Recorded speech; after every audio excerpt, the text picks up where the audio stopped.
Rob Parker, we have got ourselves a draft this Thursday. Are you ready for the NFL draft? Ready for the draft. So much so that we're going to step aside from the Odd Couple and just do 1 hour of the show and then turn it over to the draft guys. Yeah, and this is big time, and we will have details as to how you can be a part of that draft coverage here on Fox Sports Radio. But the team that's really pulling the strings at the top of the draft is not the Jacksonville Jaguars, who are picking 1. It's not even the New York Jets, who are picking 2. It's the San Francisco 49ers, who now, after a trade with Miami several weeks back, is picking 3.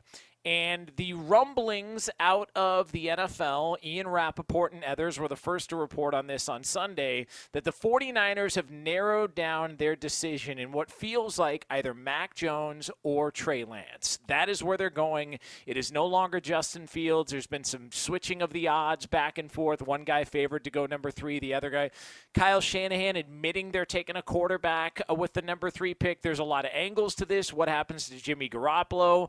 Kyle Shanahan with a very interesting remark about Jimmy Garoppolo's future with the 49ers, saying, I can't promise you anybody's going to be alive on Sunday, let alone on this roster, in so many words. So it's very interesting here. This is what I think is happening. Garoppolo must feel like you're out to dinner with a porn star and everybody's pointing at you. You know what I mean? Yeah, it must be. Something's going on. It must be. Like, I wouldn't know personally, but, yeah, it must be exactly like that. You know what I'll give Jimmy Garoppolo credit for, though? Have you ever heard him go public with his displeasure? Ever one time? No, you don't need to. Hey, if they were paying me the loot that he got after he had played 6 games in the NFL, what is there to complain about? Seriously, just they don't want me, you'll go somewhere else. All the guy's done for his sample size, I know it isn't that big, but go look at his record, Jonas. Exactly. All the guy's done is won. Took it to the Super Bowl, and if they called the right plays in the fourth quarter up by 10 with 8 minutes to go and ran the damn football, he might be a Super Bowl winning quarterback. Seriously. By the way, Rob, for all the love Patrick Mahomes gets, Jimmy Garoppolo outplayed him for 3.5 quarters in the Super Bowl. So we can sit here and just look at the final score, or we can sit here and actually tell the whole tale and the whole story, and Jimmy Garoppolo is the better quarterback for majority of that game. But you're in a spot now to where he appears to be on the way out at some point. They're going to be taking a quarterback. Kyle Shanahan alluded to it.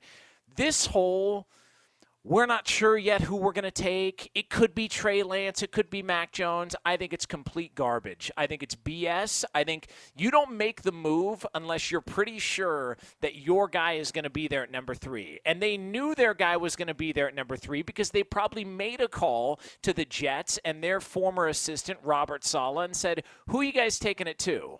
Well, we're taking Zach Wilson. Okay, cool. We don't want him, but we want to make sure our guy is going to be available, and that's why they got the deal done with the Miami Dolphins. This feels like pre-draft garbage, pre-draft rumors, and they're playing with the media and pulling strings here or there. I'm not buying it for a second. I think Mac Jones is going to be the pick. Right or wrong, they're going with system guy over upside in some other places like Justin Fields and a Trey Lance, but it feels like this is Mac Jones and the 49ers are playing games. I'm calling I don't know why they're playing. Who are they playing games with if you're third and you know who the first 2 picks are? I don't understand, like, why even bother with that? Exactly. Jonas?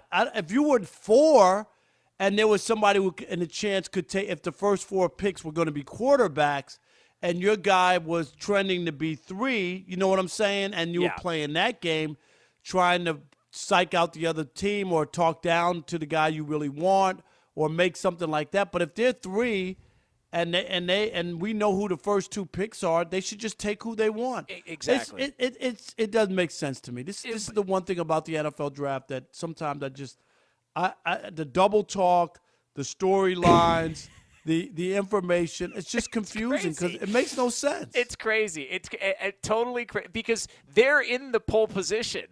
Like Jacksonville's not playing games. We're taking Trevor Lawrence. We don't. Right, they can't afford not to. Exactly, can you imagine passing on him and this guy being the guy they think he is? I mean, so that's a layup, right? Yeah, that's a layup. And so the 49ers are sitting there, and obviously their guy is there. I don't buy it, but for whatever reason, they're filling the media up with these stories. And this is what I would ask you, because you've been covering the draft for a long time, and I don't know that I can recall, and I've really thought about this.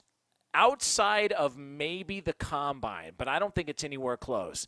I don't know if I can recall something that has exploded in coverage over the past 15 to 20 years like the NFL draft. I don't think there's even anything close to it. And the reason why I think that ties into this is I think there are so many people that cover the draft now that we're almost getting too much news and too much information to where we can't even keep straight who's what, who's interested in who, what rumor is here. And if you're an NFL team and you just want to throw out smokescreen after smokescreen, you're going to do it. I'm hearing stuff today that the Patriots are going to trade up and take Justin Fields if he's there. Why would Belichick leak that to anybody? Like, why would that even be a story? Like, why would they? I'm hearing the Atlanta. I totally agree. I totally agree. It's weird. Like, what you have covered the draft. You've been through all this stuff. You've covered sports for a long time. Doesn't it feel like they're taking advantage of less experienced reporters, and these reporters are giving out news and information that's completely BS, but they just want to report on something, so they're going to run with it? Absolutely. There's a lot of that going on where years ago, a lot of the stuff wouldn't see. Here's where things change, Jonas. There used to be a time where you had a limited amount of space in your sports section, right? Yep. So everything didn't make the paper. You'd have to weigh, like, is this story worthy or is this story worthy? What do we put in the paper? Everything can't make it in. But now with infinite amount of space on the internet, right? Yep. You could just throw anything out there and just keep putting information and stuff. So I think that's why there's so much misinformation and so much stuff out there. And then the draft again, like they're acting like they all know, and we know this. We've seen so many great college quarterbacks, right, who flopped in the NFL. Yep. When you saw Vince Young, did you think Vince Young wouldn't be a great NFL quarterback? Well, and here's the thing, and it's to your point, and this is the most important part of all this stuff. It doesn't matter where you go or what you did. It matters where you end up. And if you end up in a place that is not going to build around their quarterback, then you're in a rough spot, man. Lamar Jackson was the last pick of the first round. Sam Darnold was taken third. Josh Rosen was taken, I think, top 10, if I'm not mistaken. Ask yourself who's been the better NFL quarterback amongst that draft. I mean, come on, man. Like, Baker Mayfield was taken first. Who you rolling with, Baker Mayfield or Lamar Jackson next year at quarterback? I'm taking Lamar Jackson. He's the MVP. Every day. He was a unanimous MVP. I mean, think about that. And you're right. There's certain guys they look for. Sam Darnold fit the mold that they want in their quarterback. Do you know what I mean? There's a prototype, and they can say that they don't want that or they've moved away from that. I don't believe that. I still think if there's a guy there that fits that mold and looks like a quarterback and they want, that's the guy that they want. And I'll ask this because this is something that we were kind of tossing around before the show. I mean, look, no matter who San Francisco takes at number 3, whoever they get is going to end up in a pretty good spot because that's a pretty good roster with a good coach, although, some would say he's had his issues in big-time games. Don't expect to win the Super Bowl. That's the only thing I'll tell them. Yeah, if you want to win a Super Bowl ring and you've got a lead, probably not the guy you want to play for. But he's recognized as a really good play caller, really good offensive mind, and they do have pieces around him. You could have that and go a pick later, or you can be Zach Wilson and be all the rave in New York and go to the Jets, who new coach, a different quarterback, they're still the same Jets. And I'm looking at this team going, all right, I understand that Zach Wilson came out of nowhere and he's all the rave and he makes all these throws and does all these great things, but it's kind of weird that we never heard of Zach Wilson really to this level before this past year, and then all of a sudden the Jets are going to draft him, and he's going to be the guy to turn around the organization. You need help, and I still think amongst the quarterbacks going at the top of the draft, if you're ranking who's got the worst situation and who's going to be put in a position to fail, I think it's Zach Wilson. I think the Jets are a bad spot for him. That's a bad landing spot, and if I'm I'm the quarterback going 1 or 3, I'm glad I'm not going to the Jets. But I want no part of it. I get it. Even though the Jets did go to the AFC Championship game twice under Rex Ryan, I know that seems like a million years ago. But I understand because they've had so many changes and so many bad coaches and general managers and not knowing what they're doing and not putting people in places to, in positions to win. So I do hear that. But I think, when you talk about like why guys jump up and all of a sudden when we haven't heard much about them and then all of a sudden they're the flavor of the month, all you need is one guy to fall in love with you. Yep. That's all you need, and that's the guy who's making the pick, right? The general manager or that coach with that power. That's all you need, no matter what you've done, no matter what's happened. And if they decide that you're their guy, they'll make it happen. Yeah, well, it's like if you go back to why the Bears moved up a spot to take Trubisky, the story behind that was they had a pre-draft visit with him. They wanted to go to dinner. They said, "Hey, be quiet about it, but make her like this. This is a true story. This is how crazy some of the decision making is in the NFL and why guys are taken in spots that they're taken." The Bears told Mitch Trubisky, make a reservation at a restaurant. He made a reservation at some steakhouse in North Carolina. And they said, but keep it discreet. So Trubisky, knowing he was meeting with the Bears, under the reservation, he put his name down as Jim McMahon. And the Bears thought it was hilarious. They thought, oh, my God, this guy gets it. He's got a great personality. And then they go out to the parking lot, and he was driving around his grandma's car because he didn't have a car of his own. And the Bears fell in love with the person. And that's why they took him over guys like Deshaun Watson and Patrick Mahomes. That's what we're talking about here. No, right. But that's what I'm saying about that one guy. Yes, all you got to do is fool those 100%. guys.